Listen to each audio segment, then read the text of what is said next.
आज थोडं नैसर्गिक आता अडचण झाल्यामुळे काही इलाज नाही. आपण सभा बाहेर ठेवली होती पण आता सगळीकडेच पाऊस आहे तर योगायोगाने आता जमलंय सगळं. तर आज पेरले ते आपण कारखान्याच्या निवडणुकीच्या निमित्तानं सर्व उपस्थित झालेलो आहोत. तर पेरले ग्रामस्थांच्या वतीनं सुरुवातीला आपल्या कारखान्याचे चेअरमन त्याचबरोबर राज्याचे माजी सहकार मंत्री व जिल्ह्याचे पालकमंत्री माननीय बाळासाहेब पाटील या अशा धावपळीत पण उपस्थित राहिले त्याबद्दल त्यांचं मनस्वी सर्व ग्रामस्थांच्या वतीनं हार्दिक हार्दिक स्वागत. त्याचबरोबर आपल्या पंचायत समितीचे माजी सभापती देवराज पाटील दादा उपस्थित राहिले. त्याचबरोबर मानसिंगराव जगदाळे, त्यानंतर आपल्या महाराष्ट्र प्रदेश काँग्रेसचे सरचिटणीस अजितराव आप्पा उपस्थित राहिले वेळात वेळ काढून. आणि त्यानंतर साळुंके साहेब आपले किवळचे, त्याचबरोबर सर्व कारखान्याचे संचालक, मार्केट कमिटीचे संचालक आणि गावातले सह्याद्री कारखान्याचे सर्व सभासद आणि इतर संस्थांचे सोसायटींचे वगैरे सदस्य, ग्रामपंचायत सदस्य सर्वजण उपस्थित राहिले. त्याबद्दल मी पेरले ग्रामस्थांच्या वतीनं त्यांचं हार्दिक हार्दिक स्वागत करतो. आणि यानंतर प्रास्ताविक पर 5 मिनिट प्रकाश चव्हाण बोलतील. उद्याच्या निवडणुकीच्या निमित्तानं आपण ज्यावेळी निवडणुकीला सामोरं आहोत त्यावेळी आपल्या सगळ्यांनाच कल्पना आहे, 1 नाही 2 नाही 3 पॅनल झालेले. आपण कोणावर टीका करायची म्हणून नाही, समोरचे लोक ते त्यांच्या पद्धतीने बोलतील, चुका काढायचं काम आहे. चुका असतील नसतील किंवा खोटे नाटे आरोप असतील हा भाग वेगळा. त्याचबरोबर एकच गोष्ट सांगायसाठी मी इथं उभा आहे ग्रामस्थांच्या वतीनं की सह्याद्री कारखान्याची निर्मिती झाल्यानंतर आता वर्ष झाले, 52 वर्ष झाले. म्हणजे नाही म्हटलं 11 संचालक मंडळ झाले. 11 संचालक मंडळामध्ये पेरल्याला 7 वेळा संधी मिळाली. सुरुवातीला बाबुराव कदम बाप्पा होते, बाबुराव कदम बाप्पा सुरुवातीला होते, रामदादा 1 वेळ होते, शाजीरावच्या मंडळी 2 वेळा होते, शिवाजीरावांचा विशेष उल्लेख करावा लागेल असं तर ते 3 वेळा होते. 16वे संचालक मंडळ. आणि या सगळ्या गोष्टी होत असतात. पेरले, वेजवाडी, लिंगोली, शिरगाव, पाली, चोरल, मला वाटतं मतदारसंघातले दादा एखादा गाव कदाचित राहिला असेल तर बहुतेक गावांना त्या मतात 55 वर्षात संधी मिळाली. हे सगळं करत असताना हा सांगायचा खटाटोप एवढ्या करतात. कारखाना उभारायला, कारखान्यामुळे शेती आपल्याला ऊस पीक वाढलं, बागायती जमीन झाल्या. बागायती जमिनी होत असताना आपण इथं उपसा जलसिंचन योजना पिढीपाटी साहेबांच्या दूरदर्शी नेतृत्वानं इथं उभी केली. कारखान्याला आपला ऊस आपल्याच कारखान्याला गेला पाहिजे, उत्पादक आपण असलं पाहिजे, बाहेरून ऊस आपल्याला कमी पडेल की अन्य बाबीचा विचार करून त्यांनी केला. त्या गोष्टी साहेब फायदा असा झाला, ज्या गोष्टीचा आम्ही गेली 10-15 वर्ष कधी उल्लेख केला नाही किंवा मार्केटिंग केलं नाही, पण ते आज करायची वेळ आली. साहेब आपल्या सगळ्यांना माहीत आहे, काशीला पुनर्वसन झालं, कालगावला पुनर्वसन झालं, सगळ्या आसपासच्या शेजारच्या गावात पुनर्वसन झालं. फक्त आम्हीच राहिलो, केरले, गोयलवाडी आणि कोटली 3 गावं राहिलो. आम्ही का राहिलो तर 4/12/81 आपल्याला स्लॅब लागला. 1394 नंबरच्या फेरफारांना आपल्या सगळ्यांच्या उतार्यावर पुनर्वसनचा शिक्का बसला. हा शिक्का बसलेला निघताना 84ला एक आला, 85ला एक घ्यायचा निर्णय झाला, 86ला एक झाला, 87ला झाला, 92ला झाला आणि शेवटचा 97ला झाला. या सगळ्यांच्या जमिनीचा हिशोब केला 97 खातेदाराचा. अशी जर बेरीज केली तर ह्या खातेदाराची बेरीज किमान गोयेच्या वर्षाला 500 मतापर्यंत आहे. राहिली किती मत? एवढ्याच लोकांनी प्रामाणिकपणे काम केलं, मतं मागायला सुद्धा करत. आणि मला एवढंच सांगायचं आहे, ज्या कारखान्यानं, ज्या यंत्रणेनं, ज्या पिढी साहेबांनी किंवा आता आपल्याकडे असणाऱ्या नेत्यांनी, बाळासाहेब पाटलांनी, त्या लोकांनी त्या काळात मदत केली, आपल्यापणानं काम केलं आणि करत असताना ह्या जमिनी आपल्या तुमच्या वाचलेत. आपण रस्ता करताना आपण 2 फूट जागा देतो, आपण बघतोय. घर बांधताना असलेल्या जागेच्या बाहेर घर बांधतोय. आणि ज्या माणसाने, ज्या यंत्रणेनं, ज्या कारखान्यानं तुमची 141 एकर जमीन पेरण्याची वाचवली, त्या लोकांना मतदान करायचं पुन्हा. एवढाच विचार करा, एवढीच विनंती करण्यासाठी उभा. धन्यवाद.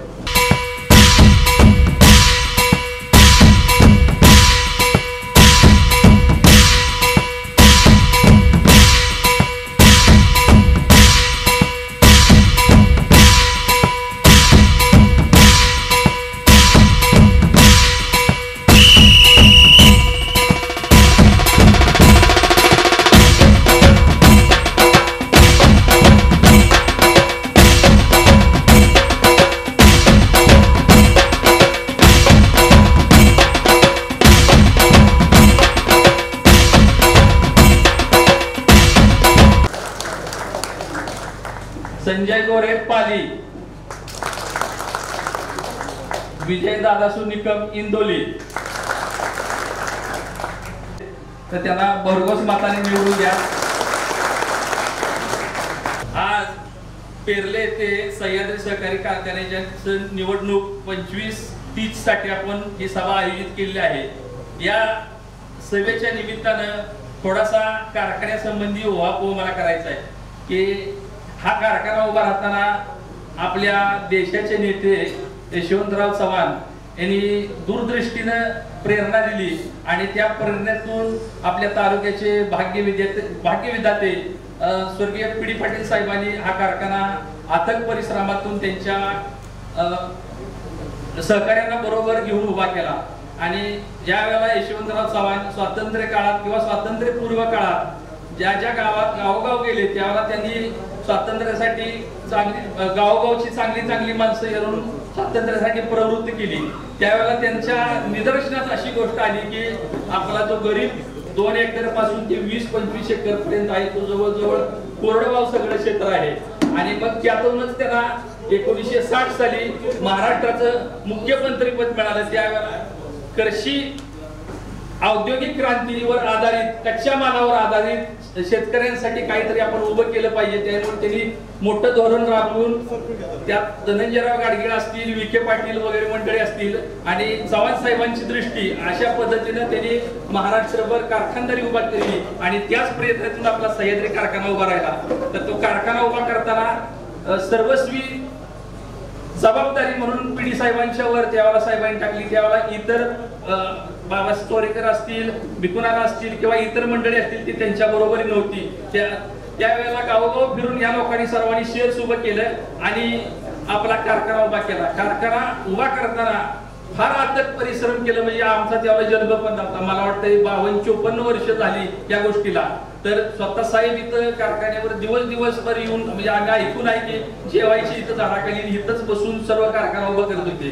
तर कारखाना उभा करायचा मूळ हेतू असा की सर्वसामान्य माणसाच्या जीवनात परिवर्तन झालं पाहिजे. आणि त्यावेळेचा काळ आता आम्हाला बघायला मिळाला नाही, पण माणसं त्यावेळेची अवस्था आणि आजची अवस्था आणि त्या कारखान्याच्या माध्यमातून जी काही विस्तार वाढ होत गेली, कारखान्याचं कार्यक्षेत्र वाढत गेलं. मग गावोगावचे तुमचे पानंद रस्ते असतील, गावोगावचे भुयाचीवाडी कोपर्ड्यासारखे किटवेरचे बंधारे असतील, त्यामुळं पाणी सगळीकडे सुजलाम सुफलाम झालं. त्याचबरोबर तुमचे अनेक 16 जलसिंचन उपसा असतील, त्यामुळं कारखान्याच्या कार्यक्षेत्रातला बराचसं शेत पाण्याखाली आलं आणि त्याचा परिणाम म्हणून तुम्हाला तुमच्या दैनंदिन जीवनामध्ये तुम्ही मुलाबाळांना चांगलं शिक्षण देऊ शकला, चांगली घरं बांधू शकला, माणसांचं राहणीमान उंचावलं.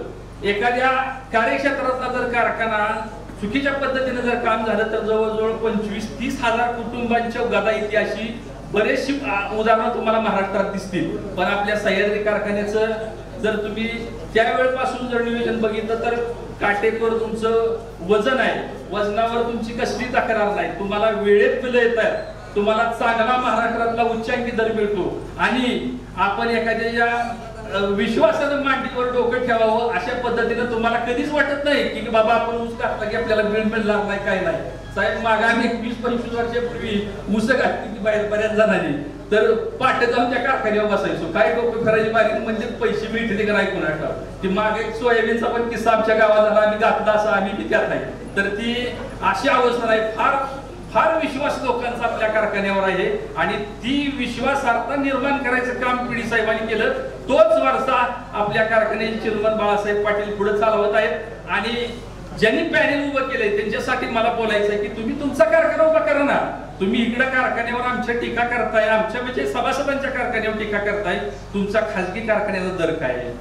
तुमचं आपलं रान दुसऱ्याला वाट्यानं द्यायचं आणि दुसऱ्या त्या रानाला बळकटी कशाला आलाय तुम्ही बिनकारणाचं. त्याच्यापेक्षा तुम्ही तुमचा कारखाना चांगला उभा करा. त्यांच्या मागे जे गडे कोण उभे आहेत त्यांनी दुसरीकडे कारखाना चालवायला आहे. त्यामुळे तुम्ही तुमचं कुटुंब सुधारा, तुमचं संस्था चांगल्या करा आणि मग आमच्या मागे लागा. आमचा दर कुणीकडं, तुमचा दर कुणीकडं. तर सर्व सभासदांनी ह्या गोष्टीचा विचार करून माननीय बाळासाहेब पाटलांचं हात बळकट करा. गेली 4 महिन्यापूर्वी जो काही निकाल आला तर माझं मत आहे की ते निकाल ईव्हीएम मुळे झालेला आहे. पण सांगायचा भाग कसा, समजा क्षणभर धरा की समजा तुमचा विजय झालाय तरी ती सुद्धा माणसं तुम्हाला टिकवता आली नाही 4 महिने.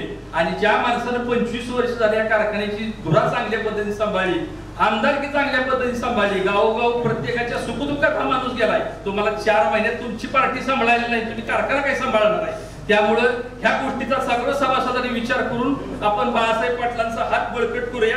एवढंच म्हणून माझं लांबलेलं भाषण संपवतो. आणि यानंतर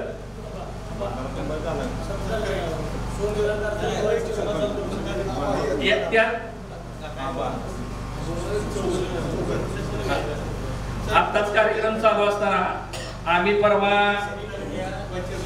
काय कार्यक्रमाच्या निमित्तानं साहेब आम्ही 2-3 मतदार आहेत गावात आमच्या राजाच्या कुर्ल्याचं त्याचं वडागावचे, तर त्यासाठी आम्ही भेटी घ्यायला गेलो. त्यावेळेला हिंगणवाच्या कार्यक्रमाला गेलो होतो. तर साहेबांची गाठ पडली नाही. अतिशय सुंदर कार्यक्रम त्या तालुक्यात घेतला. जवळजवळ 2-1 हजार लोक होती. आणि सांगायचा भाग म्हणजे सर्व पक्षीय सगळी लोक होती आणि अतिशय सुंदर कार्यक्रम घेतला. तर त्या कार्यक्रमात वेळात वेळ काढून दीपक भोसले कडेगाव व्हाईस चेअरमन सोनेरा सहकारी साखर कारखाना यांचा सत्कार विलास खांबे यांनी करावा असं त्यांना मी विनंती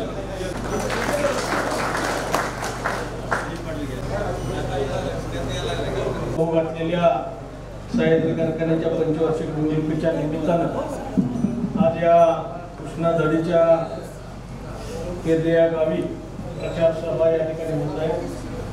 या प्रचार सभेसाठी उपस्थित असलेले आपल्या महाराष्ट्र राज्याचे माजी मंत्री आणि कारखान्याचे चेअरमन पी.डी. पाटील पॅनेलचे प्रमुख सन्माननीय माजी आमदार बाळासाहेब पाटील साहेब, या ठिकाणी कार्यक्रमासाठी उपस्थित असलेले राष्ट्रीय काँग्रेसचे सरचिटणीस अजितराव पाटील आप्पा, सोनेरा कारखान्याचे व्हाईस चेअरमन दीपक शेठ भोसले, त्यांच्यावर त्यांचे सर्व सहकारी, या ठिकाणी सभेचे अध्यक्ष जनार्दन कदम भाऊ, या ठिकाणी जिल्हा परिषदेचे माजी सभापती जगदाळे साहेब, मनसिंगराव जगदाळे, राष्ट्रवादी काँग्रेस पक्षाच्या कार्यकारिणी सदस्य संगीताताई माई, या ठिकाणी उपस्थित असलेले साळुंके साहेब, या परिसरातून आलेले सर्वच उमरेचे असतील आमचे मार्केट कमिटीचे सदस्य सोमनाथ भाऊ, सोमनाथ जाधव, पालीचे मार्केट कमिटी सदस्य उद्धवराव फाळके आप्पा, कारखान्याचे सर्व आजीमाजी संचालक, या ठिकाणी या गावचे माजी सरपंच प्रकाश भाऊ, तसेच शाजीराव चव्हाण भाऊ, मिलिंद दाबा, प्रमोद कदम, विलास खांबे, माजी सरपंच प्रतापराव चव्हाण, राजेंद्र भोसले पाटील, अरविंद कदम, बाळू अप्पा, संग्राम भोसले, सर्वच नाव घेण्यासारखे या गावातील सर्व ज्येष्ठ आणि तरुण सहकारी, या उमरस गटातून आलेले सर्व, शिरगाव असेल आमचे ॲडव्होकेट संभाजी नाना आहेत, वडगावचे संजय काका आहेत, उपस्थित सर्व कारखान्याचे सर्व आजीमाजी सर्व संचालक, या ठिकाणी या उमरस गटातील सर्व सन्माननीय उमेदवार आदरणीय साहेब आणि या ठिकाणी उपस्थित सर्व सुज्ञ मतदार बंधू भगिनी, 5 तारखेला आपल्याला सह्याद्री कारखान्याच्या निवडणुकीच्या निमित्तानं सामोरं जात असताना प्रचार हा अंतिम टप्प्यात आला. खरं तर स्वर्गीय चव्हाण साहेबांनी या कारखान्याची संकल्पना मांडली. आपले नेते आदरणीय पी.डी. पाटील साहेबांनी हा कारखाना सर्व सन्माननीय सभासदांच्या शेतकऱ्यांच्या उन्नतीसाठी हा कारखाना जवळजवळ 4 ते 5 तालुक्यातल्या कार्यक्षेत्रातल्या संजीवनी देणाऱ्या शेतकऱ्यांसाठी या ठिकाणी उभा केला. आणि अतिशय अभ्यासू वृत्तीनं हा कारखाना चालवत असताना आपण पाहिलं असेल की या राज्यामध्ये अनेक पुरस्कारांना प्राप्त झालेला सह्याद्री कारखाना आहे. आणि या ठिकाणी सहकार्याच्या माध्यमातून शेतकऱ्यांची उन्नती होते. ही खऱ्या अर्थानं आपण पाहिलं असेल, स्वर्गीय चव्हाण साहेब असतील, स्वर्गीय वसंतदादा असतील, या जिल्ह्यातील नेते मंडळी कैलासवासी आर.डी. पाटील साहेब असतील, आदरणीय पी.डी. पाटील साहेब असतील, आबासाहेब पार्लेकर, बिकू नाना केवळकर, अनेक मंडळी, या मंडळींनी खऱ्या अर्थानं सहकार रुजवण्याचं काम या राज्यामध्ये केलेलं आहे. आपण बघितलं असेल की सहकार आणि खाजगीकरण यामध्ये फार फरक आहे. खाजगीकरणामध्ये तुम्हाला शेतकऱ्यांना कोणताही हक्क मागता येत नाही, कारण सहकाराच्या माध्यमातून चाललेल्या संस्थेमध्ये हा कारखाना तुमच्या आमच्या सभासदांचा कारखाना आहे. आज या ठिकाणी तुम्ही आम्ही सर्वजण हक्काने या ठिकाणी सह्याद्री कारखान्यामध्ये आपण हक्क सांगू शकतो, आपली अडचण मांडू शकतो. पण खाजगीकरणामध्ये कशा पद्धतीनं वागवलं जातं हे तुम्हाला आम्हाला सर्वांना माहित आहे. त्यामुळे समोरचे असणारे जे पॅनेल आहेत त्या पॅनेलची भूमिका, त्या पॅनेलची पार्श्वभूमी आपण लक्षात ठेवली पाहिजे. कशा पद्धतीने त्यांचे कारखाने चाललेत, कशा पद्धतीनं दर दिला जातो हा सुद्धा आपण विचार केला पाहिजे.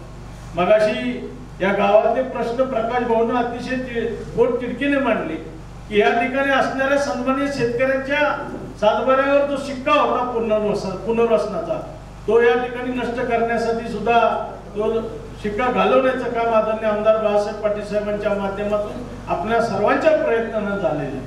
शेवटी शेतकऱ्यांचं हित जोपासण्याचं काम, सभासदांचं हित जोपासण्याचं काम आदरणीय आमदार बाळासाहेब पाटील साहेबांनी या ठिकाणी गेल्या 25-30 वर्षामध्ये केलेलं आहे. या मतदारसंघाचं नेतृत्व करत असताना सुद्धा गेले 25 वर्षे या भागातील, या गावातील अनेक विधायक कामं करण्याचा साहेबांनी प्रयत्न केला. नुकत्याच झालेल्या विधानसभेमध्ये संपूर्ण महाराष्ट्रामध्ये ईव्हीएम स्कॅम झाला आणि महाविकास आघाडीला पराजयाला सामोरं जावं लागलं.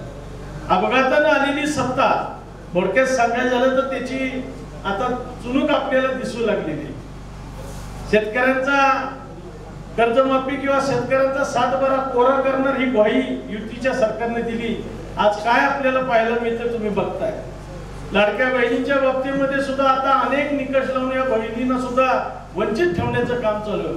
अशा मंडळींच्या हातामध्ये या सहकार क्षेत्र आणि या संस्था द्यायच्या का हे सुद्धा आपण विचार केला पाहिजे. म्हणून उद्याच्या 5 तारखेची सह्याद्रीची निवडणूक अतिशय महत्वाची आहे.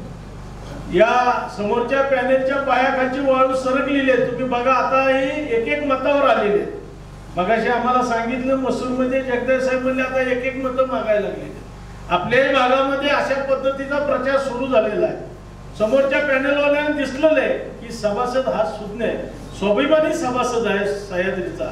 आणि म्हणून आपण या उद्याच्या 5 तारखेला आदरणीय पीडी पाटील पॅनेलच्या कपशी या चिन्हावर आपण शिक्का मारायचा आहे. 21 मतं त्याचे 2-3 दिवस राहिलेले आहेत. आपापल्याला सर्वांना या ठिकाणी मतपत्रिका नमुना मिळाला ते घरोघरी पोच करून सुज्ञ सभासदांच्याकडून आपण मताधिक्यानं हे पॅनेल पीडी पाटील पॅनेल निवडून आणत असताना आदरणीय आमदार बाळासाहेब पाटील साहेबांच्या पाठीशी खंबीरपणे उभं राहावं. वेळ फार झालेला अधिक न बोलता आप्पांना बोलायचे, साहेबांना विस्तृत बोलायचे आहे. आपण सर्वजणांनी या ठिकाणी अतिशय चांगल्या पद्धतीचा कार्यक्रम घेतला.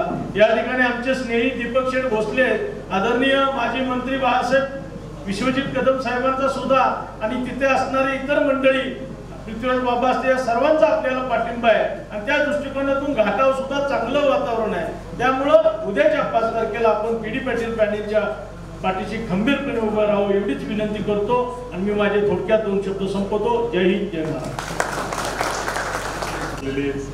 सर्वच त्या पॅनेलचे उमेदवार आणि त्या गावातील आणि परिसरातील सर्व सभासद, शेतकरी, मतदार बंधू आणि भगिनी, तसं पाहिलं तर सह्याद्री सहकारी साखर कारखान्याचा आणि खानापूर म्हणजे आत्ताचा कडेगाव आणि खानापूर तालुक्याचा असा फार ऋणानुबंध आहे. आपल्याला कदाचित माहीत असेल नसेल, परंतु साधारण 80च्या दुष्काळाच्या काळात तुम्ही सगळी मंडळी नशीबवान आहात. कोयना आणि कृष्णेच्या काठावरती नशिबानं आपल्याला जन्म दिलाय. त्या सुजलाम सुफलाम जमिनीमध्ये आपण वावरत आहे. परंतु आमच्याकडं कारखाना ही बाब फक्त सह्याद्री सहकारी साखर कारखाना एवढा एकच साखर कारखाना आम्हाला माहीत होता. आणि तो आदर्शवत असा साखर कारखाना यशवंतराव चव्हाण साहेबांनी या साखर कारखान्याची संकल्पना मांडली आणि त्याची धुरा आदरणीय पीडी पाटील साहेबांच्यावरती सोपवली. आणि तदनंतरच्या कालावधीमध्ये 25 वर्षामध्ये आमच्याही भागामध्ये परिवर्तन झालं. आमच्या भागाला डॉक्टर पतंगराव कदम साहेब आणि मोहन शेठ दादांनी एक आगळी वेगळी तुमच्यातच पाणीवरती नेलं कृष्णा आणि कोयनेचं. आणि ताकारी आणि टेंबू योजनेच्या माध्यमातून इंच जमीन बागायत झाली. आणि मग आमच्याकडे साखर कारखानदारी वाढत गेली. त्याच्यातच एक पार्ट म्हणून तुमच्यातल्याच सहज गावलेल्या जाता जमलेल्या व्यक्तीने आता ह्या साखर कारखान्यावर चिकटफेक करण्याची भूमिका घेतलेली आम्हा सगळ्यांना दिसते. परंतु तुम्ही सगळी मंडळी सुज्ञ, अपघातानं झालेली कालची निवडणूक ही आगळी वेगळी आहे, परंतु तुम्हाला या साखर कारखान्याचा इतिहास एक आगळा आणि वेगळा आहे. ज्या काळामध्ये आमच्यात बेलट्यानं पाणी भरून आम्ही ती कळशीत भरायचो, अशा परिस्थितीमध्ये दुष्काळाच्या काळामध्ये कम्युनिस्ट मधले भाई भगवानराव पाटील पप्पा हनुमंत ओढ्याचे आणि आमचे चुलते कैलासवासी तानाजीराव पाटील ह्या कारखान्याचे संचालक होते. त्या परिस्थितीमध्ये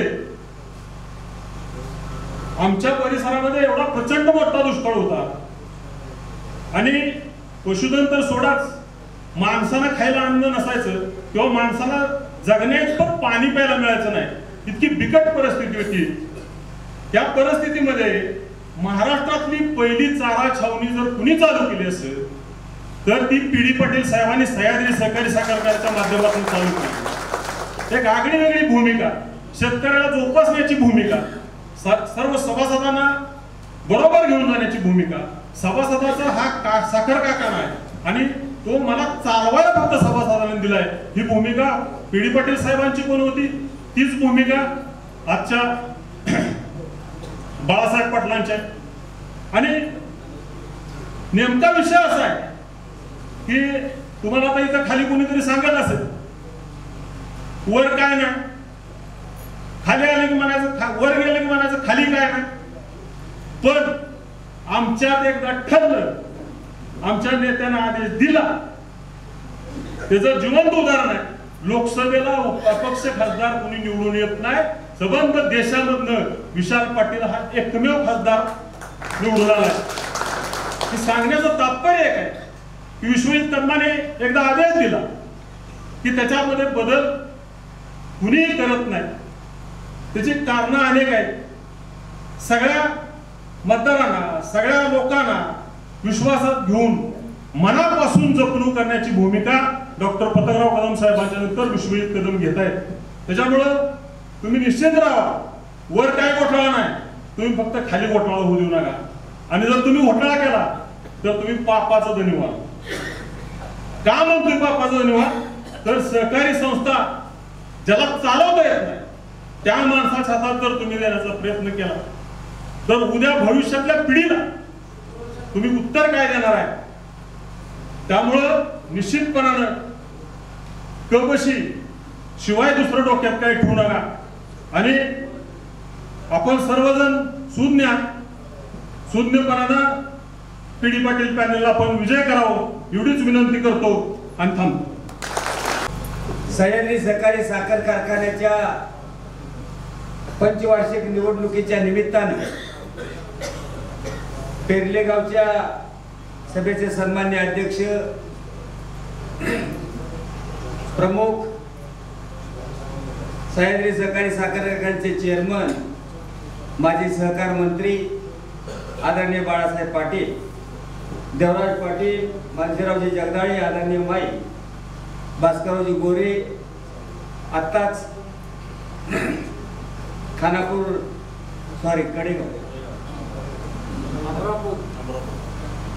अमरापूर कडेगाव सोनेला सहकारी साखर कारखान्याचे व्हाईस चेअरमन, त्यांनी त्यांचं स्वागत.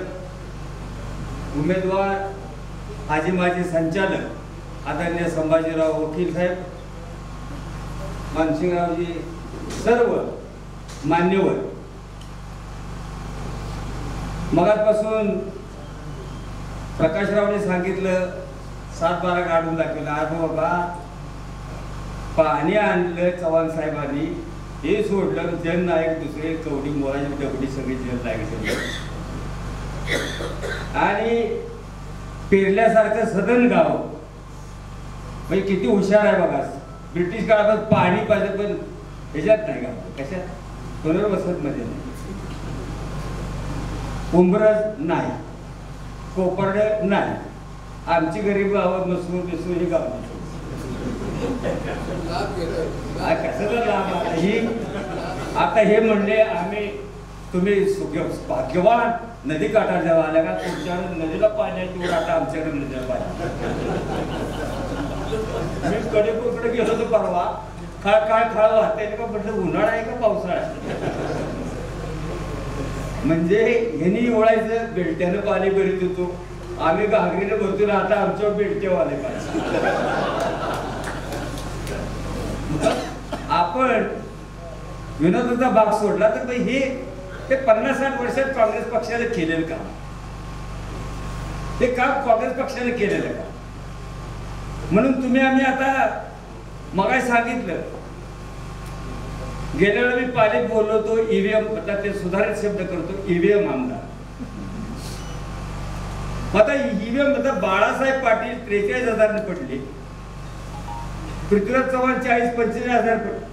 आता मग हे इतका विकास केला की मग सगळे बांधले, सगळं झाले, मग काही गट्टे खेळत होते का? आणि ज्यानं काहीच केलं नाही, अर्धा किलो 90 ते निवडून आलं. आणि बघाशी त्यांनी सांगितलं आता की जर ही साखर कारखान्याची निवडणूक अतिशय महत्वाची आहे, याच्यात जर शिक्का चुकला तर आपण आपल्या हातानं चुलीत पाणी ओतल्यासारखं, लक्षात ठेवा. पण ही साखर कारखान्याच्या विरोधात पॅनल कोणाचा आहे की खाजगी साखर कारखानदारांचा आहे, की ज्या खाजगी साखर कारखानदारांना साहेबांच्या इतका दर देता येत नाही. 2 वर्षापूर्वी इथे टोळ्या येत होत्या खाजगी साखर कारखानदाराच्या, निवडणूक असल्यामुळं आता टोळ्या यायचं बंद झालेलं आहे. मग तुम्ही सह्याद्री कारखान्याच्या दराविषयी चर्चा करा, प्रशासनाविषयी चर्चा करा, कारभाराविषयी चर्चा करा. तुम्ही काय चर्चा करताय? माझी चेअरमन करतो, आता तो गावलाय, तुला माझी आमदार केल्याशिवाय हा परिसर राहिला. अंदाज आलेला आहे लोकांना की चूक केलेली आहे. आता त्यांच्यात चाललंय, तू मला असा का म्हणला, मी तुला तसा का म्हणला, आपल्याला काही घेणे देणं नाही. कारण मग आपण 2 दिवस ऐकतो आता सह्याद्री सहकारी साखर कारखान्याची जमीन आहे वकील साहेब, तिथं आम्ही नवीन उद्योग साकार करू. हे टाटा बिर्लाचे पुतणे ह्यांनी सांगितलं की टाटा आला तिथे. त्या घरात आपल्याला बायको चहा दे म्हणले तर म्हणजे जरा थांबा. आणि 32,000 सभासदाच्या मालकीचा सह्याद्री साखर कारखाना आहे, ती जमीन आहे, ती तुमच्या आमच्या हातात नाही. म्हणून तुम्ही सावध राहा. ही बाजूची जमीन मनोज कॉम्प्लेक्स तुमचं आमचं काही नाही. काय खाजगी साखर कारखाना जावा तुम्ही. कसे करता तुम्ही? तुम्ही आमदार झाला होता, सह्याद्री कारखाना यशस्वी चालला होता, कशा करता निवडणूक लावली? पण लावली ती चांगलं झालं बापू, कारण लोकांना मी गावले आता की जो अपमान झाला होता विधानसभेला तो त्याचा बदला घेण्याची वेळ आली. पालीच्या सभेला दाखवून दिलेलं आहे, लोक चिडून आले होते तिथं, आमचं चुकलंय, आम्हाला साथ देणारा बाळासाहेब, आमच्या प्रकाशाला धावणारा बाळासाहेब, आमच्या मूर्खपणामुळे त्यांचा पराभव झाला, त्याचा बदला घ्यायचा. काही बोलताय, आरोग्य बोलताय, म्हणजे आपलीच तक्रार नाही, ती त्यांची आपल्यासमोरचे 2 पॅनल आहेत ना, त्यांचेच आज एक प्रमुख म्हणले संविधानिक पदावर बसलेला माणूस असंविधानिक बोलतो. तुम्हीच खांद्यावर घेतला होता, आम्ही त्यावेळेला तुम्ही सांगित होतो खांद्यावर घेऊ नका, त्रास होईल. नाही आपल्याला बदल पाहिजे, घ्या. हौसले केला पती त्याला टिंब त्याला तुमचा आमचा काय दोष? काही नाही, काम नाही, काही नाही. आमच्याकडे चिखलीतली गेली होती, दादा तुम्ही आम्हाला निवडणुकीत सांगितलं होतं की पानंद रस्ते करायचे, त्याचे पानंद रस्त्याला 10 लाख, त्याच्यापेक्षा तुमच्यावर खर्च झालाय मटणाचा जास्त, नंतर बघू पुढच्या वेळेस. ही वस्तुस्थिती आहे. सगळी साखर काय, सगळी कारखान्याची कारखाना हा सह्याद्री सहकारी साखर कारखाना 3204 रुपये देणार दर आणि अजून 50 रुपये देणार आहे. तुमच्या साखर कारखान्याला 2800 रुपये आहे. तुम्ही किती दर दिला सांगा? आता कारखान्याची निवडणूक असल्यामुळे यांनी फुकट साखर दिली का? विधानसभेची निवडणूक होती तर तुम्ही लाडक्या बहिणीला पैसे दिले, तुमच्या पोटात का दुखते? आता काय दुखते? निवडणूक आहे. मग बाळासाहेबांनी लाडक्या सभासदांना, कारखान्याच्या मालकाला जर फुकट साखर दिली, ती काय केरळवरून आणली का? आमची साखर आहे, आमच्या ऊसाची. तुमचा काय ऊस येत नाही. म्हणून मी साहेबाला सांगते, असली जी हुडकून काढा आणि जी जनरल सभेला येत नाही त्याला क्षमाप्राप्त करू नका. हे घोडं अंगावर घेऊ नका. आपण बाळासाहेब मी बरं का भोसले साहेब ह्याला सांगतोय आम्ही, तथास्तू म्हणायला जरा बरं. नमस्कार, तथास्तू या. कवा तरी शाप द्यायला शिका, कारण येटा घातल्याशिवाय ते जनावर थांबणार नाही. समोरनं 15-3 आठवडे झालं बघतो, म्हणजे आम्हालाच नाही त्याची पॅनलला बघतो म्हणते. बरं झालं. आता आपण 2 नंबर, 1 नंबर आणि 3 नंबर, तर 1, 2, 3 मगाशी प्रकाशरावांनी सांगितलं की आमच्या गावाला खूप संधी मिळाली. अहो एमडी किती वर्ष होते सभासाहेब, संचालकापेक्षा भारी काम. पण माणूस दर्दी होता. साखर कारखाने पीडी साहेबांच्या खांद्याला खांदा लावून साखर कारखान्याच्या कामात यश आलं. अतिशय माणसा. म्हणून आता मी त्या फार वेळ झालाय, जनरल सभा पाहिजे होती, मूड लागत नाही. म्हणजे जात्यावर जायला कसं पहिली वळी आपले असं नाही. आपल्याला तुम्ही आमच्या पॅनलचे चेअरमन बाळासाहेब पाटील होणार. काय यात काय दुमत आहे? काय संचालक नवीन काय तुमच्या अंगात येईल? आणि मग समोरच्या पॅनलला मी विचारतो तुमचा चेअरमन कोण?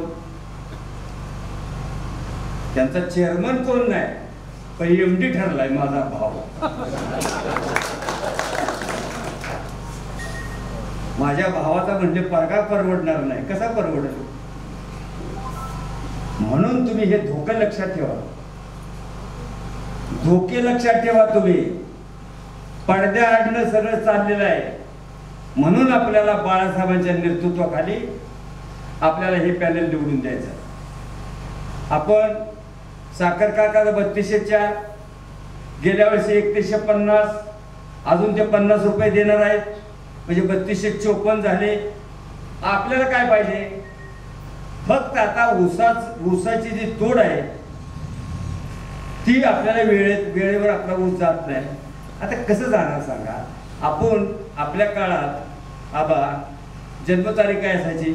1/6/50, 1/6/54, म्हणजे सगळे जून महिन्यातच जन्माला आले. तशी ऊसाची नोंद मे, जून, मग एका वेळेला 17 जन्माला येते, तर कसं जेवण देणार? मग पहिला चिखलीत 100 एकर ऊस होता, आता 400 एकर ऊस झाला. मग असा एका सभासदाच्या शेअर्सवर अजित पाटील चिखलीकर यांचा 1 एकर आला सभासद शेअर्स आहे. माझा 5 एकर. पण तू जरा थांब. आता त्यांनी एक्सपान्शनची परवानगी मागितली, नाही मिळालेली आपण झाले. आणि पेरलेकरवर आई शपथ सांगा, 10 किस्ता होत जातो सांगा, आई शपथ सांगा. बेनवाड सांगायचं खरं सांगा. आणि मग आपण सह्याद्री साखर कारखान्याला तुमचा ऊस मोकळा होण्यासाठी, रान मोकळं होण्यासाठी आपण दुसरीकडे द्यायचा. आणि माझं कसं काय चाललंय तुमचं? तुझं सांगा आणि कसं काय चाललंय. म्हणून आपल्या सह्याद्री साखर कारखान्याशी गद्दारी नाही करायची, कधीच नाही. आपल्या पेरल्यात बंगले झालेत, प्रत्येक ठिकाणी खेडेगावात बंगले झाले. ठीक आहे, तुम्ही आम्ही दाऊचे भाव आहे का? अरुणगावीचे भाव कसे झाले? तर चव्हाण साहेबांनी आपल्याला जो मार्ग दिलेला आहे, धरणाच्या माझ्या तुमच्या वाकुऱ्यात पाणी दिलेलं आहे, त्याच्यावर आपली प्रगती झालेली आहे, ही विसरू नका. प्रकाशराव तुम्ही अतिशय चांगलं काम केलं. यादी वाचून जातो. शिक्क तुम्ही उठवलं, पण ही शिक्का आपल्या उठवलं पाहिजे. उठवाल का? जे नाव वाटते त्यापैकी त्यांचं वारस तरी कोण कोण आहे काय? आता ती म्हणणार त्यांच्या नावा होती, ती गेली वर आम्ही आहे. जनतेच्या बरोबर खरं हात वर करा की खरं सांगा करा की हात जाण्याच्या मंदिरात करा वर. तर सर्वांना माझी विनंती आहे की आपण बाळासाहेब पाटलांच्या नेतृत्वाखाली पॅनलला आपण भरघोस मताने निवडून देऊया. आणि साहेबांनी बरेच खांदे बदलले, नवीन खांदे सगळे नवीन मग काय सांगितलं त्याच्यात जरा थोडा मोठा बदल केलेला आहे, त्याबद्दल मी तुमचा आभार. नवीन संधी आपण सर्वजण अतिशय शांतपणे इतक्या वेळ उपस्थित राहिला आणि आम्हाला संधी दिली त्याबद्दल मी आपलं बापू आवडलं का मनासारखं झालं का? सगळी कदम एक आहेत कुठं काय कुणी केलेलं नाही.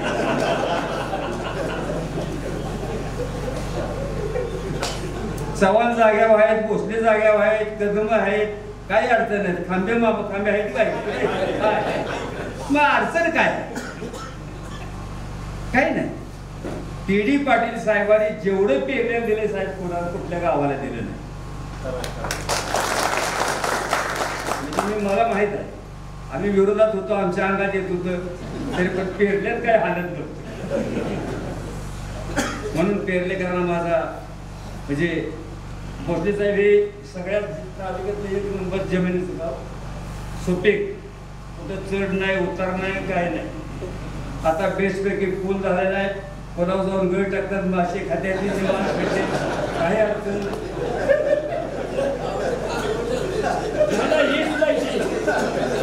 सगळे हवा खाय तुम्हाला सांगायचे 5-6 वाजता येऊन बघा कशी मांडी. तर आपण सर्वांनी या वेळेला विजय आपला निश्चित आहे, निश्चित आहे, निश्चित आहे. फक्त पेडणेकर आपण जाण्याच्या मंदिरात बसून टाळ्या पाहिजे लक्षात ठेवा. आज आहे मंगळवार. तर सर्वांनी आपण कपबशीचं जे चिन्ह आहे त्याच्यावर शिक्का मारून 6 तारखेला आपण गुलाल घेऊया एवढीच मी आई जाण्याच्या देवळात विनंती करतो. मी थांबतो. जय हिंद जय महाराष्ट्र. आमदार कसा असतो मला गौतम शिलेवंश म्हटले माझ्या 3 मुलांच्या लग्नाला साहेब आले होते तेवढं मला सांगा एवढं माईक वरनं पण ठीक आहे म्हणलं. आणि दुसरा विषय कारखाना आपला एवढा चांगला चालणार आहे पुढल्या वर्षी की तुम्हाला जे काही तुडीचा प्रॉब्लेम आहे वेळ पडली तर सर्व सभासद मिळून परत त्यांच्या हाताला धरून तुम्ही आमदार करणार आहे परत त्यांना एवढं माझी खात्री आहे. आणि यानंतर सहकार मंत्री आपले मनोगत व्यक्त करतील. सभेचे अध्यक्ष जलाल कदम, नेता महाराष्ट्र पाटील, माजी सभापती देवराव पाटील, माजी शिक्षण मंत्री मानसिंग सावंगे साहेब, भास्करराव गोरे, सुहास कदम, जाधव बापू, सोमनाथ जाधव, अब्दुलराव पालकेअप्पा, सज्जराव फडणवीस, संगीताताई सावंगे, कलावंत संजय थोरात, ॲडव्होकेट संभाजीराव मोहिते, महेश पाटील, जगन्नाथ पालकर, गोपाळ रेल्वे, मनसुखराव मोदी, निवास यादव पाटील, संजय काळगोर, संजय गोरे, विजय निकम नाना, जयंतराव धनाजी जाधव, बाबासाहेब निकम. त्यांनी प्रस्ताव केला ते प्रकाशराव चव्हाण, शाजीराव चव्हाण, जयसिंगराव सूर्यवंशी, ज्ञानेश्वर जाधव, चिमणराव कदम, राजेंद्र भोसले, प्रतापराव चव्हाण, दिलीप सूर्यवंशी, संभाजीराव कदम, दिलीप चव्हाण, प्रशांत कदम, दिलीपराव चव्हाण, चंद्रकांत कुंभार, विकास खांबे, प्रकाश खांबे, सौराणी सरपंच, उल्हास काळे, संग्राम चव्हाण, संजय कदम, विशाल चव्हाण, लालसिंग सूर्यवंशी, संग्राम भोसले, सत्यवान चव्हाण, राजेंद्र चव्हाण. आणि या ठिकाणी विशेष करून उपस्थित राहिलेले सोनी राज सहकारी कारखान्याचे व्हायस चेअरमन दीपक भोसले, ज्यांनी मार्गदर्शन केलं ते अमरावतीचे सरपंच सुनीलराव पाटील, लक्ष्मणराव भोर, नंदकुमार शिंदे, उपस्थित सर्व ज्येष्ठ ग्रामस्थ, सर्व सभासद बंधू. आज या ठिकाणी आपल्या कारखान्याच्या निवडणुकीच्या निमित्तानं आपण ही सभा केली. थोडासा झिरमूळ झाला कारण या कार्यक्षेत्रामध्ये आपल्या सभा या मोठ्या प्रमाणामध्ये सुरू आहेत. आणि मगाशी आपली सभा होती तारगावला, सभेला लोक प्रचंड आले. आम्ही चहा घेतला आणि सभेकडे निघालो, तेवढ्यात प्रचंड वादळ आलं आणि मग पाऊस आला. ज्योतिर्लिंगाच्या मंदिरामध्ये सभा घेण्यात आली. त्या ठिकाणी आपण मार्गदर्शन केलं. इथं सुद्धा पेरलेकरांनी आपण नेहमीप्रमाणे बाहेर चांगल्या प्रकारची सोय केली होती, पण पाऊस आल्यामुळे आपल्याला देवळामध्ये सभा घेतली. आपण सर्व गावातली ज्येष्ठ मंडळी, तरुण कार्यकर्ते उपस्थित राहिला, आपल्या सर्वांना अतिशय मनापासून धन्यवाद देतो. आता पेरलेकरांना सांगत असताना कारखाना आदरणीय चव्हाण साहेबांच्या विचारातून झाला हे शब्द आपण जाणता. आदरणीय पी डी पाटील साहेबांच्यावर सर्व जबाबदारी सोपवण्यात आली आणि पी डी पाटील साहेबांनी सुद्धा कारखाना या ठिकाणी उभा करत असताना त्यावेळी नियोजन केलं की 10,000 टनावर आपण जायचं आणि त्याप्रमाणे कारखान्याची रचना ही करण्यात आली. मी गेले 1 महिना झालं अनेक गावांना भेटी देतो. अलीकडे या 7-8 दिवसांमध्ये जाहीर सभा घ्यायला आपण सुरुवात केली. पण त्याच्यापूर्वी मी काय करायचं की गावात जायचं, लहान गाव असेल तर माईक नसेल तर असं मंदिरामध्ये सार्वजनिक ठिकाणी बसायचं, मोठं गाव असेल तर माईकची सोय असायची. आणि मी एक प्रश्न विचारायचो की तुम्हाला कारखान्याबद्दल काय वाटतंय, कारखान्याच्या बाबतीत तुमच्या अपेक्षा काय तेवढे सांगा. तर 99% लोकांची मागणी एकच की आमचा ऊस वेळ जात नाही. माझ्या माहितीप्रमाणे तुमचे सुद्धा तीच मागणी असेल का वेगळं काय? कारण काय घडलंय की आपण पाहिलं असेल की 1250 टनाचा कारखाना आपण 2500 टनाचा केला, नंतर तो आपण 5,000 टनाचा केला, त्यानंतर परत आपण 7,500 टनाचा केला. 50 वर्षाचा सर्व माहिती मी या ठिकाणी आणलेली आहे आणि या निवडणुकीच्या निमित्तानं आपण अहवालाच्या माध्यमातून ही माहिती देतो, पण प्रत्यक्ष आपल्याला भेट देऊन माहिती देण्याचा योग हा या निमित्तानं आला. मूळ आपला कारखाना सुरू झाला तो 74-75 साली. त्यावेळी नोंद होती आपल्याकडे 3,395 टन होती. 1,57,561 एवढं गणित झालं आणि हेक्टरी ॲव्हरेज आपल्याला 74 पडलं. 75-76ला 3,875 हेक्टर नोंद होती. आपण 2,234 टन गळीत केलं, हेक्टरी ॲव्हरेज 75 टन पडलं. 2,00,000 टन झाल्यानंतर आदरणीय चव्हाण साहेब कारखाना आले होते आणि 8 मे 76ला त्यांनी विजिट बुकला लिहिलं की 2,00,000 टनाचं उद्दिष्ट पूर्ण केलं. हा कारखान्याच्या इतिहासातला दैदिप्यमान असा दिवस आहे. त्याने लिहिलं की साखर तज्ञाच्या मते भविष्याचा विचार करता कारखान्याची विस्तार वाढ करणं हे गरजेचं आहे. भले त्यामध्ये अडचणी येतील, परंतु अडचणी केव्हा नसतात आणि भविष्याचा विचार करता आपल्याला विस्तार वाढ करणं गरजेचं आहे. श्री पी डी पाटील व सर्व सहकार्यांना, त्याच्या सर्व सहकार्यांना अतिशय मनापासून धन्यवाद देतो. आणि खाली सही केली त्यामध्ये 8 मे 76 ही तारीख आहे. 76 साली सांगितले की तुम्हाला विस्तार वाढ करावा लागेल. एवढी दूरदृष्टी ही आदरणीय यशवंतराव चव्हाण साहेबांची होती.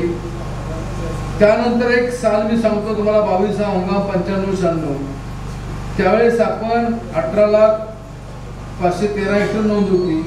आपण गळीत केलं 12,50,748 टन आणि 251 दिवस 8 जुलैपर्यंत कारखाना आपला चालला.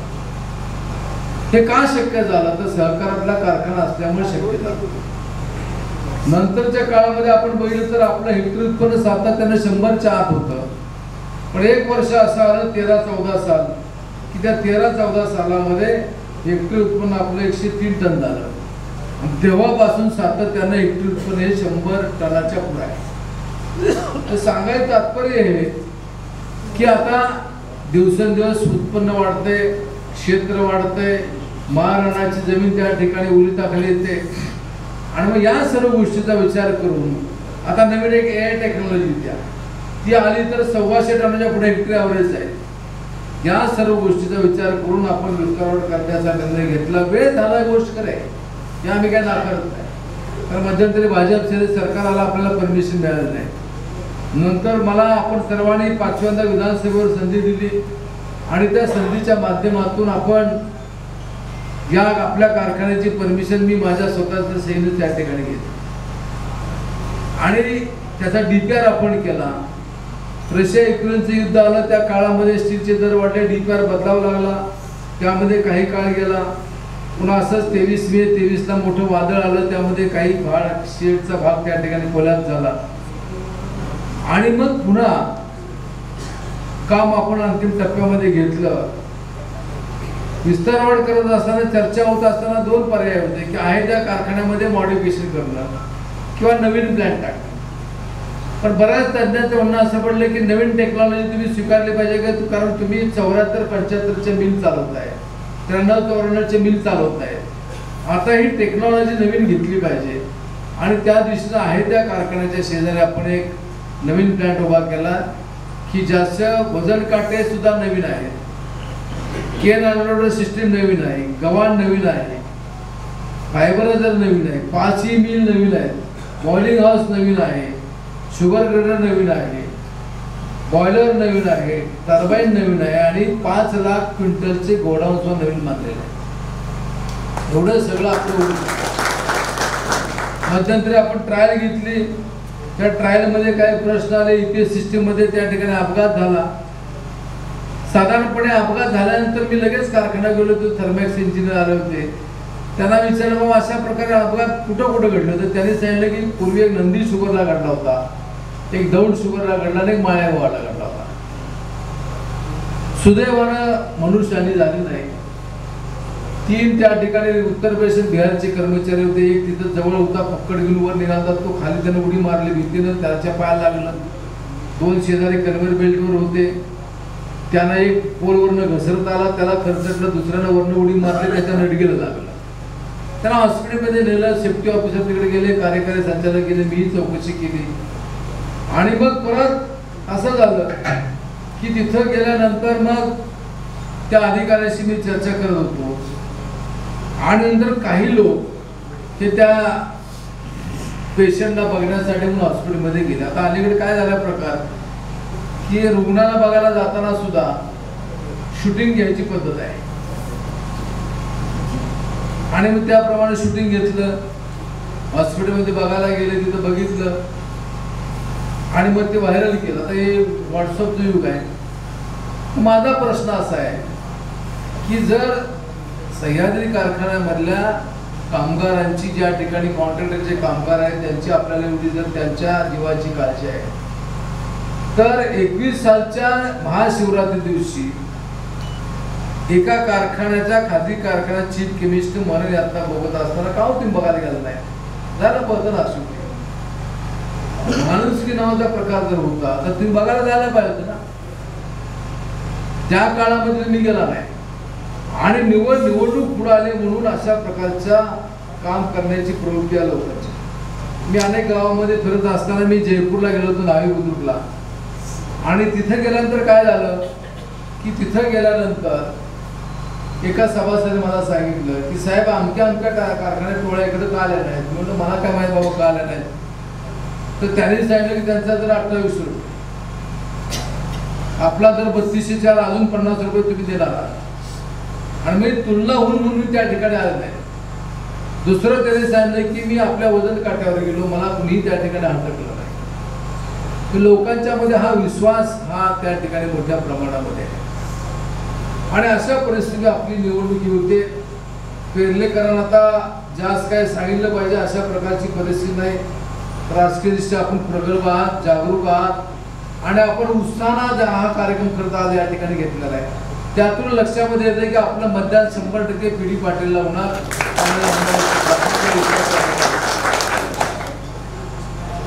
आता काही मुद्द्याची चर्चा त्या ठिकाणी केली जाते. मी तुम्हाला काही गोष्टीचा इथे उल्लेख करतो की आपण आपल्या कारखान्यामध्ये काय काय आहे. तर एक 50,000 लिटर डिस्टिलरी आहे आणि एक 7,500 टनाचा प्लॅन्ट आहे की जो प्लॅन्ट सातत्यानं 8-8,500 लिटर चालतो. डिस्टिलरी 50,000 लिटरची आहे. नवीन एक डिस्टिलरी आपण 1 लाख लिटर टाकली, त्याच्यामधून इथेनॉल तयार करायची आपण भूमिका घेतली. त्याचा निम्म व्याज देण्याची भूमिका सरकारची आहे आणि आपण गेल्या वर्षी ती चालवली, त्याच्या आदल्या वर्षी ट्रायल घेतली.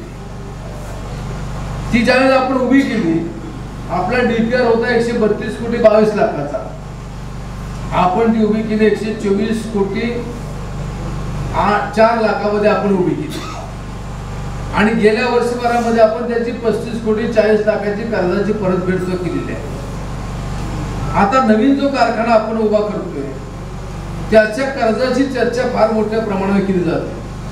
750 कोटी रुपयाचे कर्ज उभं केलं अशा प्रकारचा एक अपप्रचार केला जातो. हा आकडा कुठून आला काय मला माहित नाही. 450 कोटी 750 कोटीचं कर्ज असा आकडा त्या ठिकाणी आणला. पण आपण एक आहे की राज्यामध्ये जे जे खासगी असतील सहकारी कारखाने जे उभे राहिले ते कर्ज काढल्याशिवाय उभं राहिले नाही, त्याला कर्ज घेतलंच पाहिजे. आणि मग आपण नॅशनल फेडरेशनच्या कडून आपण डीपीआर केला आणि तो डीपीआर केल्यानंतर मग चर्चा अंती असं ठरलं की आपण नवीन प्लॅन्ट हा शेजारी उभा करायचा आणि त्याप्रमाणे आपण जागा निश्चित केली, ते कामाला सुरुवात केली. तो जो डीपीआर आहे तो डीपीआर साधारणपणे 448 कोटी 21 लाखाचा आपला डीपीआर. त्यामध्ये आपण खर्च केले आतापर्यंत प्लॅन्ट उभा करत असताना 384 कोटी खर्च केले, म्हणजे मूळ डीपीआर पेक्षा कमी खर्च आपला झाला. ट्रायल सुरू होती, एक अपघात झाला त्यामुळे आपण थांबलोय. पुढच्या वर्षी आपण पूर्ण क्षमतेने चालणार आहोत. आपल्याकडे काय आहे की आपल्याकडे जर आपण बघितलं तर एक 2,500 टनाचा एक प्लॅन्ट शेजारी आहे. त्याचे बॉयलर वेगळा आहे, तो आपण स्टँड बाय ठेवणार आहोत. जो आपण 93-94 दरम्यान टेक्समॅकोचा एक 5,000 टनाचा प्लॅन्ट टाकला, त्याच्यामध्ये नंतर आपण एक मिल टाकली नवीन 5वी, तिथं 7,000-7,500 टन आपण गळीत करतो. आणि हा प्लॅन्ट आहे, हा प्लॅन्ट साधारणपणे 5,000 टनाचा प्लॅन्ट आहे. 7 आणि 5 12,000 टनाचं आपलं गळीत होणार. आपलं क्रशिंग लायसन आहे 11,000. 12,000 किमान चालला तर 11चं ॲव्हरेज पडेल. इन्व्हायरमेंट क्लिअरन्स आपण 13,200 टनाचा आपण इन्व्हायरमेंट क्लिअरन्स घेतलेला आहे. आणि यासाठी आपल्याला दिवसामध्ये 13-13,500 टन ऊसाचं गळीत ऊस तोडला पाहिजे, एवढं आपल्याला काम करावं लागणार. आणि कर्ज कुणाला मिळतो? ज्या कारखान्याची पत चांगली आहे, ज्या कारखान्याच्या कमांडमध्ये एरियामध्ये ऊस आहे त्याला त्या ठिकाणी कर्ज मिळतं. तुम्ही जर म्हटला की मी इथं कारखाना उभा करतोय 50 किलोमीटर माझा पाहुणा आहे तो ऊस देणार तर तुम्हाला कर्ज मिळत नाही. ज्या कारखान्याच्या कंपाऊंडच्या बाहेर बघितला जर ऊस दिसतो तो कारखाना सक्षम कारखाना असतो. आणि आपली ती परिस्थिती आहे. आपला जवळ 40-42% ऊस हा बाहेर जातो. का जातो तर लोक अलीकडच्या काळामध्ये थांबायला तयार होत नाही. आणि या सर्व गोष्टीचा विचार करून आपण ही विस्तारवाढ करतोय. मी काही उदाहरणादाखल काही गोष्टी त्या ठिकाणी सांगतो. मी चरेगावच्या स्कीमचं उदाहरण सांगितलं, त्याच पद्धतीनं इतर योजनांचं सांगितलं. साधी आपण एखादी स्कीम केली, एक 5 HP मोटर टाकली, आपण पाईपलाईन टाकली, त्याला काय 2-2.5 लाख रुपये खर्च केला. 45 वर्ष आपण त्यातून पाणी घेत असतो ना, एकदाच खर्च होतो, कर्ज नील होतो. तसं आपण इथं जर बघितलं तर आपली जी कृष्णाई पेरले सहकारी पाणी पुरवठा योजना आहे, ही योजना 1991 साली सुरू झाली. त्या काळामध्ये आपल्याला खर्च आला 1,59,59,556 रुपये एवढा खर्च आला. कारखान्याने यामध्ये गुंतवणूक केली 10,59,508 रुपये गुंतवणूक केली. आणि आपण जर बघितलं तर या वर्षी आपल्याकडे जो ऊस आला, तो ऊस जो आला त्या ऊसाचं आपण जर बघितलं तर टनेज आलं 21,840 टन एवढा आपल्याकडे ऊस आला. आणि त्याची किंमत होते किती? 6,99,75,360 रुपये 3204. 50 रुपयाचा मी हिशोब धरलेला नाही. म्हणजे 91 साली आपण 1,11,59,256 रुपयाची गुंतवणूक केली. आणि गेली अनेक वर्ष आपल्याला साधारणपणे एवढी रक्कम या ठिकाणी मिळते. यामध्ये बाहेर गेलेल्या ऊसाचा उल्लेख केला नाही मी. बाहेर ऊस गेला आपल्याला कबूल करावं लागेल. म्हणजे एकदा गुंतवणूक केल्यानंतर एवढं उत्पन्न हे गावामध्ये मोठ्या प्रमाणामध्ये येत असतं. ही एक क्रांती आहे. त्या सर्व योजनेचा माझ्याकडे माहिती आहे. सह्याद्री शिवडे असेल, श्रीराम तळेवडे असेल, त्याच पद्धतीने ज्योतिर्लिंग किरोली आहे, ज्योतिर्लिंग चरेगाव आहे, अशा सर्व योजनांची माहिती माझ्याकडे. नाईकबा बेंदर आहे, साधूरची योजना आहे, चंद्रसेन वसंतगडचे, एकेश्वरीचे आहे. तर सांगायचं तात्पर्य काय की साधारणपणे जी आपण इन्व्हेस्टमेंट करतो त्या इन्व्हेस्टमेंट एकदा केल्यानंतर 25-30 वर्ष आपण त्यामध्ये त्याच्या कितीतर पट अधिक उत्पन्न घेतो. तसंच कारखान्याचं आहे. एकदा ही आपण गुंतवणूक केल्यानंतर इथून पुढच्या 35-40 सालामध्ये नवीन टेक्नॉलॉजी येईपर्यंत आपण गळीत करणार आहोत. इलेक्ट्रिक ड्राईव्ह असल्यामुळं आपले बघ्याची चांगल्या प्रकारचं सेव्हिंग होणार आहे. बघ्याचे दरवर्षी पैसे मिळणार आहेत. मोडतोड कमी होणार आहे आणि 7 वर्षामध्ये याची कर्जाची परतफेड करायची आहे. आणि मी तुम्हाला खात्रीने विश्वास देतोय की आपण कर्जाची परतफेड करू. करावर कुठलाही परिणाम न येता ही कर्जाची परतफेड केली जाईल आणि भविष्यामध्ये चांगल्या प्रतीची साखर, आजही चांगली साखर आहे पण हे चांगल्या प्रतीची साखर ही त्याने मला मिळेल. बघ्याचं सेव्हिंग होईल, मेंटेनन्सचा खर्च कमी होईल, ऊसातली सर्वात जास्त साखर काढली जाईल. अशा प्रकारची खात्री किंवा विश्वास सुद्धा आपणा सर्वांना या निमित्तानं या ठिकाणी देतो. विरोधक टीका करतायत, टीका करायचा जरूर त्यांना अधिकार आहे पण टीका करत असताना साधारणपणे थोडंसं चव्हाण साहेबांच्या मतदारसंघामध्ये आपण असताना एक विचार करायला पाहिजे की आपण टीका कशा प्रकारची करतोय. ही टीका करत असताना आपण एकेरी बोलतो, एकेरी उल्लेख त्या ठिकाणी केला जातो. शेवटी सुसंस्कृत महाराष्ट्र आहे त्याचाही विचार आपण सर्वांनी करणं हे गरजेचं आहे. आज आपल्याकडून जर बघितलं दुसरे कर्जाचा चर्चा केली जाते ते तुम्हाला मी सांगतो. ते कर्ज आपल्याकडनं आपल्याकडं त्या ठिकाणी आपण जर बघितलं तर आपल्याकडे साखर शिल्लक आहे 9,71,086 क्विंटल साखर 23 मार्चला आपल्याकडे शिल्लक होती. जिल्हा बँकेने त्याचं मूल्यांकन केलं 34 रुपये. आता 2 दिवसापूर्वी 3500 रुपयाने मूल्यांकन करायला सुरुवात केली आणि यामध्ये 10% रक्कम बाजूला काढली जाते व्याजासाठी आणि उचल पात्र रक्कम आपली आहे 297 कोटी 15 लाख आहे. आपण उचलले 289 कोटी 15 लाख आपण उचलले. हे त्यातली रक्कम आपल्याकडे आहे. इथेनॉलचा साठा आपल्याकडे आहे 20,77,638 लिटर आहे.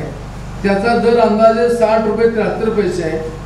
त्याची किंमत होत्या 12 कोटी 61 लाख. याच्यावर 1 रुपयाचं कर्ज आहे. ही आपली प्रॉपर्टी आहे. त्याच पद्धतीने अल्कोहोलचा साठा आहे तो 22,98,769 लिटर आहे. 60 रुपये दराने त्याचा विचार केला तर 13 कोटी 79 लाख आपल्याकडे त्याची किंमत होती आणि त्याच्यावर फक्त 2 कोटीचे कर्ज आहे. म्हणजे हे काय कर्ज तारणी कर्ज आहे. म्हणजे तारण आपण दिलेलं आहे ते तारण दिल्यानंतर त्याचा कर्जाची परतफेड झाल्यानंतर त्याचा वाढावा आपल्याला मिळतो आणि अशा प्रकारचं काम हे आपण एक चांगल्या प्रकारचं काम केलंय. आपल्या कारखान्याचे ॲसेट सुद्धा चांगले आहेत. ॲसेट म्हणजे असं आहे की साधारणपणे आपली प्रॉपर्टी चांगली आहे. जवळजवळ 325 एकर आपली जमीन आहे कारखान्याच्या प्रिमायसीमध्ये. आता अनेकांचा त्या जमिनीवर डोळा गेला असं दिसतंय. त्या काळामध्ये शहापूर, शिरवडे, कोपर्डे या गावातली जमीन घेतली, नरसी जमीन घेतली. त्या सर्व कुटुंबातल्या लोकांना आपण सर्व्हिसमध्ये घेतलं, त्यांना परमनंट केलं. ते रिटायर झाल्यानंतर त्यांच्या मुलांना सुद्धा घेण्याची जबाबदारी मी पार पडली त्या ठिकाणी. त्यांचा त्याग त्या ठिकाणी आहे. जमीन मोठी का घेतली तर भविष्यामध्ये काय उपक्रम येतात. मग प्लेसमेंटसाठी मोठ्या प्रमाणात जमीन लागते. आता नवीन प्लॅन टाकला त्याला जमीन लागली, गोडाऊनसाठी आपल्याला जमीन लागली, त्याचप्रमाणे आपण डिस्ट्री उभी केली त्याला जमीन लागली. आता भविष्यामध्ये ही डिस्ट्री मिल झाल्यानंतर पुन्हा अजून 1 लाख लिटर डिस्ट्री आपल्याला टाकली पाहिजे. ते सुद्धा करावं लागेल ना. कुठलीही तोशी न लागू देता आपल्याला डेव्हलपमेंट करायची. गोडाऊनची संख्या आपली जवळ 11 लाख क्विंटलचे गोडाऊन आहे. नवीन मध्ये आपण 5 लाख क्विंटलचे गोडाऊन मानले आहे. ते 16 लाख क्विंटल आपली तिथं साखर आली, एवढी साखर आपण ठेवली. पूर्वी एकदा असं घडलं की आपण तिथं बघितलं त्यामध्ये साखर मोठ्या प्रमाणात ठेवायची कुठे, गोडाऊन सगळे भरले 11 लाख क्विंटलचे. मग साखर बाहेर आपण ठेवली आणि बाहेर ठेवल्यानंतर तिथं मग कारखाना इमारती पुढे ठेवली. मग आता चर्चा, ह्याला अक्कल नाही, ह्याला काय कळत नाही, साखर ठेवल्या एवढी, कारखान्याची इमारत दिसत नाही, व्यवहार ज्ञान नाही, बरीच टीका माझ्या झाली. आता उत्तर तर दिलं पाहिजे. मग मी एका सभेत उत्तर दिलं की साखर पुढे ठेवल्या गोष्ट खरी आहे पण मालकाला दिसो अशी ठेवली आहे. फायदा काय झाला आपल्याला, पुन्हा दर चांगला साखरेला आला, आपण ती साखर विकली आणि त्या वर्षी 32,000 एवढा हायेस्ट दर आपण दिला. म्हणजे आम्ही जे काम करतो ते भविष्याचा विचार करून काम करण्याची भूमिका त्या ठिकाणी राहिलेली आहे. आता जर आपण बघितलं तर एक दुसरी टीका केली जाते की मयत वारस तुम्ही ट्रान्सफर करत नाही. आपण 8 वर्षामध्ये 1981 ट्रान्सफर केले, 1196 राहिले. का राहिले? भाऊ सही देत नाही, बहीण हक्क सोडपत्र देत नाही. आणि भविष्यामध्ये हा प्रश्न आता सामाजिक प्रश्न आलेला आहे. मग आता इथून पुढच्या काळामध्ये आपण स्टॅम्पच्या सह्यानं स्टॅम्प देणार, आपण स्टॅम्पवर त्याने लिहून आणायचं, सर्वांच्या सह्या आणायच्या आणि मग शेअर ट्रान्सफरही केले जातील. मुद्दाम कोणाचे ठेवले नाहीत. आता काही बोलतात शेअर ट्रान्सफर करत नाही, त्याने असं केलं तसं केलं, वैयक्तिक टीका केली जाते. पॅरल उभं राहत असताना घडलं काय की विधानसभेला आपला पराभव झाल्यानंतर त्यांनी निर्णय घेतलाय कारखाना निवडून लढायची. काय हरकत नाही, निवडणूक शेवटी लढली पाहिजे, लोकशाही मधला तो भाग असतो. अर्ज भरले गेले, आपल्याकडनं सुद्धा मोठ्या प्रमाणात घडले. पण मी अभिमानानं सांगतो की आपले 107 अर्ज होते, 21 अर्ज राहिले. सर्वांनी त्या ठिकाणी माघार घेऊन पॅनलला सहकार्य करण्याची भूमिका घेतली. असं कधी महाराष्ट्रात घडत नाही. त्यांच्यामध्ये 2 पॅनल उभं राहिले, अजून काही 8-9 अर्ज त्या ठिकाणी आहेत, असे 60 उमेदवार आहेत. आपली निवडणूक निशाणी कब्बच आहे. आपण आता एकच काम करायचं की 5 तारखेला सकाळी 8 वाजल्यापासून 5 पर्यंत मतदान आहे. सगळ्यांना घरोघरी जाऊन सांगा, आपण मतपत्रिकेचे नमुने आज आले असतील किंवा आज येतील ते आपण गावागावामध्ये दाखवा. आणि जमली मुद्द्याचं नाही, सभासद सांगायचं, गडबड करायची नाही. तिथं आत गेल्यानंतर फक्त आपण जिथं कब्बची दिसेल तिथं आपण शिक्का मारायचा. 21 मतं द्यायचे, पण मोजत बसलं तर गडबड होईल, पुन्हा मागं जायचं, पुढे यायचं. फक्त 10च्या 10 मतपत्रिकेवर आपल्याला फक्त कबशीवर शिक्का मारायचा. तसा शिक्का मारा आणि पी.डी. पाटील पॅनेलला पुन्हा एकदा आपल्या सर्वांची सेवा करायची संधी द्यावी, अशा प्रकारची विनंती या निमित्त आपल्या सगळ्यांना करतो. आज 5ही तालुक्यामध्ये अतिशय चांगलं वातावरण आहे. आता कडेगाव तालुक्यातले मंडळीला आमच्या सुनील पाटील यांनी भाषण केलं. त्यांनी सांगितलं की आमच्या इकडं चांगली परिस्थिती आहे, खरंच चांगली परिस्थिती आहे. त्यांनी सांगितलं तुम्ही काय चुकू नका. पण मी सुनील पाटील सांगतो की कराड तालुक्यामध्ये खटाव, सातारा, कोरेगाव सर्व ठिकाणी अतिशय उत्साह आहे. आता ही निवडणूक ही आमच्या 21 लोकांची राहिलेली नाही, ही निवडणूक सर्वसामान्य सभासदांची आहे. त्यांनी निवडणुकी हातामध्ये घेतलेली आहे आणि चव्हाण साहेबांचा विचार करण्याच्या भूमिकेतून सर्वजण त्या ठिकाणी कार्यरत आहे. कारण बऱ्याच कालखंडानंतर कारखान्यावर एक या ठिकाणी संकट घोंगावते. ही घोंगावतो म्हणतो, आलंय असं म्हणत नाही. आणि ते आपल्याला जिद्दीनं परतून लावायचं आहे. ठीक आहे, विधानसभेला पराभव झाला, पण काही त्या ठिकाणी बोललं जातं, काही वक्तव्य केली जातात. आता त्यांच्यामध्ये काहीतरी वाद सुरू असेल, आपल्याला त्या वादामध्ये काय जायचं कारण नाही. आपण आपलं काम करत राहायचं.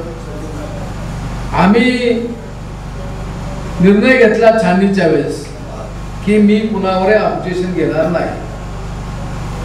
मग 1 नंबर गटाचा हरकत झाली, 2 नंबर झाले, 3 नंबर झाले, 4 नंबर झाले, 5 नंबर मानसेराव जगदांचं एक जुनं प्रकरण त्या ठिकाणी हुडकून काढलं, त्याच्यावर हरकत घेतली. आणि 6 नंबरची छाननी सुरू असताना 3 नंबरच्या गटावर एकानं ऑब्जेक्शन घेतलं. मुरलीधर गायकवाड या गावचे आहेत, त्यांनी त्या ठिकाणी हरकत घेतली. आता मला सांगा की इतक्या मागे याचं कारण काय, कोण याच्या पाठीशी आहे, याचा सुद्धा विचार त्या ठिकाणी केला पाहिजे. आणि मग हायकोर्टामध्ये गेले आणि आता अजून निकाल लागला ना. आता 5 तारखेला मतदान आहे, उद्या काय तर निकाल लागणार असं म्हणताय. उद्या निकाल त्या ठिकाणी लागेल, काय जो निकाल लागेल तो लागेल, पण आपल्याला मतदान हे त्या ठिकाणी करायचं आहे. आपण मला एक आठवण करून दिली की शड्डू मारला बरं का दीपक शेठ. काय घडलं की हे आमदार निवडून गेल्यानंतर घरी जात असताना कारखाना मार्गे गेले. आपण जो पूल समोर बांधलाय ना, त्या पुलावरून त्यांनी कारखान्याकडे बघून शड्डू मारला. त्याने हा विचार केलेला आहे की 32,205 लोकांना आपण आव्हान देतोय. चव्हाण साहेबांचा पुतळा आहे, त्यांना आपण आव्हान देतोय. असावीच सत्ता मिळाली, यश मिळालं तर उन्माद असावा, पण किती असाव्याला मर्यादा असते. आणि मग ही कुस्ती 32,205 सर्वसामान्य शेतकऱ्यांच्या सभासदांची कुस्ती आहे की आमच्या 21 जणांची कुस्ती नाही. आपण ही कुस्ती लढायची. आणि मला खात्री आहे की आपण चांगल्या प्रकारचं सहकार्य करणार आहात. असा पराभव करा की भविष्यामध्ये सह्याद्री कारखान्याकडे नजरेत. आणि मी तुम्हाला ठामपणे सांगतो, मी गावोगाव फिरलोय, माझ्यामध्ये विश्वास आलेला आहे. आपल्यासारख्या सर्वसामान्य सभासदांना विश्वास दिलेला आहे. निश्चित चांगल्या प्रकारचं काम हे त्या निमित्तानं होईल. आपण आतापर्यंतच्या घडामोडीमध्ये सातत्यानं पेरल्यानं चांगल्या प्रकारचं सहकार्य दिलंय. असं सहकार्य आपण सर्वांनी द्यावं. आता कडेगाव तालुक्यातली कंपनी आली, मी त्यांना सांगतो की पूर्वी आमची पद्धत होती की पालीला नारळ फोडायचा आणि पेरल्यामधून सभा घ्यायची. तर कुणीतरी भाषण केलं, पेरल्या सभा का, त्याला पेरायचं आज म्हणली पेरल्या, आणि मग त्या ठिकाणी पीक तयार करायचं. आणि हे गाव खरंच राजकीय दृष्ट्या अतिशय जागरूक गाव आहे. आदरणीय पी.डी. पाटील साहेबांच्या पाठीशी उभं राहिलेलं आहे. शेकडो वर्षी वाहणाऱ्या कृष्णा नदीवर सह्याद्रीसारखी एक शक्ती निर्माण झाली. त्याच्या माध्यमातून आपण लिफ्ट इरिगेशन उभे केले. मध्यंतरी काय अडचणी आल्या, भुयाच्या वडीचा कितीवर वाहून गेला, अनेकांच्या जमिनी वाहून गेला. कारण पाऊस आता अलीकडे अनियमित पडतो. आता बघा ना तुम्ही, आता आज पाऊस सुरू झाला, अजून 5-6 दिवस पाऊस पडला आहे. निसर्गाचं चक्र बदलत चाललंय. आणि अशा परिस्थितीमध्ये आपण ते केटीवर सुद्धा चांगले राहिले पाहिजे याची सुद्धा दक्षता आपण त्या ठिकाणी घेतो. त्या माध्यमातून पाणी निश्चित येतं. एक आपण चांगल्या प्रकारचं काम केलंय. असंच काम, असं सहकार्य आपण इथून पुढच्या काळामध्ये करावं अशी सुद्धा विनंती या निमित्तानं करतो. पावसामुळे थोडासा आपला सर्वांचा हिरमोड झालाही दिसतोय, पण हे शुभलक्षण आहे. आपल्या सभेला पाऊस आला, काय मागास भाऊ राहिले असतील, शाळू काय राहिले असतील, पण किमान जे ऊस गेला, ज्या अडसाली ज्या आहेत, जे खुडवे, त्याला चांगल्या प्रकारचं टॉनिक हे त्या निमित्तानं मिळालं आहे. आणि पुढच्या वर्षी ऊसाचं उत्पन्न जास्त आहे, कारण गेल्या वर्षी 4-4.5 महिने पाऊस पडला, त्यामुळे लागणी मोठ्या झाल्या. आता अलीकडे ऊस उशिरा जाण्याचं कारण काय, तर 1 जून ते 15 जून मध्ये 7,500 हेक्टर एवढी नोंद त्या ठिकाणी होती. आणि एवढी मोठी नोंद झाल्यामुळे ते तोडणं फार जिकिरीच होतं. पण पुढच्या वर्षीपासून तो प्रश्न राहणार नाही अशा प्रकारची खात्री किंवा विश्वास या निमित्ताने देतो. आमच्या सर्वांचं स्वागत केलं, सन्मान केला, याबद्दलही सर्वांचे आभार मानतो आणि माझे 2 शब्द संपवतो. जय हिंद.